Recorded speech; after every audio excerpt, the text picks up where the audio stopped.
স্কুলের ভেতর ঘুরে বেরোচ্ছে লেপার্ড। এই দৃশ্য দেখে ভয় কাঁটা পড়ুয়ারা। স্কুলে এসে লেপার্ডের হানায় প্রাণ যাক চাইছেন না কোনো পড়ুয়া। অভিভাবকরা চিন্তিত। আপাতত পড়ুয়াদের স্কুলে কম পাঠাচ্ছেন তারা। এমন ছবি দেখা যায় কালচিনির মডেল স্কুলে।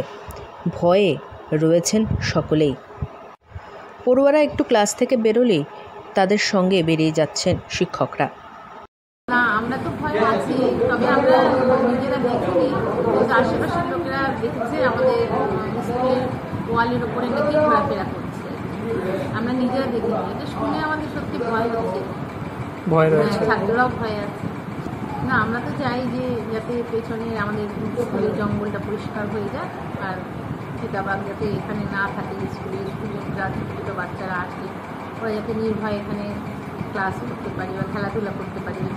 প্রায় এক মাস ধরে লেপার্ডকে কখনো স্কুলের মাঠে আবার কখনো স্কুলের প্রাচীরে দেখছে পড়ুয়া থেকে শুরু করে এলাকাবাসীরা।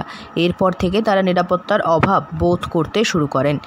কালচিনি মডেল স্কুলে এই বিষয়টি তারা জানান, কিন্তু স্কুল কর্তৃপক্ষ বিষয়টি প্রথমে মানতে চাইছিলেন না বলে জানা যায়। এরপর স্কুলের এক গ্রুপ ডি কর্মী লেপার্ডটিকে দেখেন।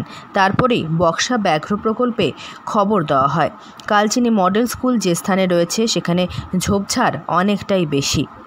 অনেকটা এলাকা জুড়ে থাকায় তা পরিষ্কার হচ্ছিল না।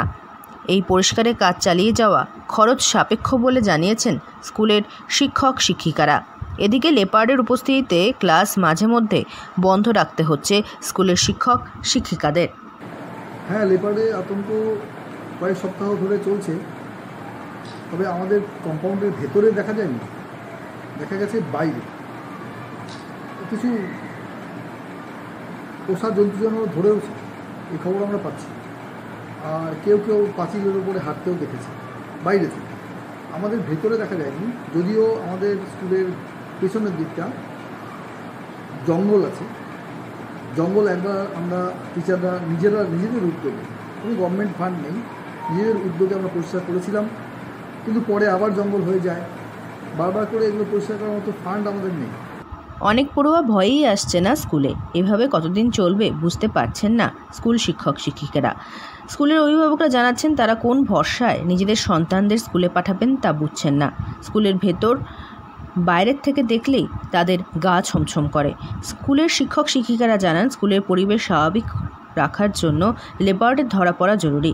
বন দপ্তরের সঙ্গে যোগাযোগ করা হলে তারা খাঁচা বসিয়েছেন। আলিপুরদুয়ার থেকে অনন্যাদের রিপোর্ট, লোকাল 18 বাংলা।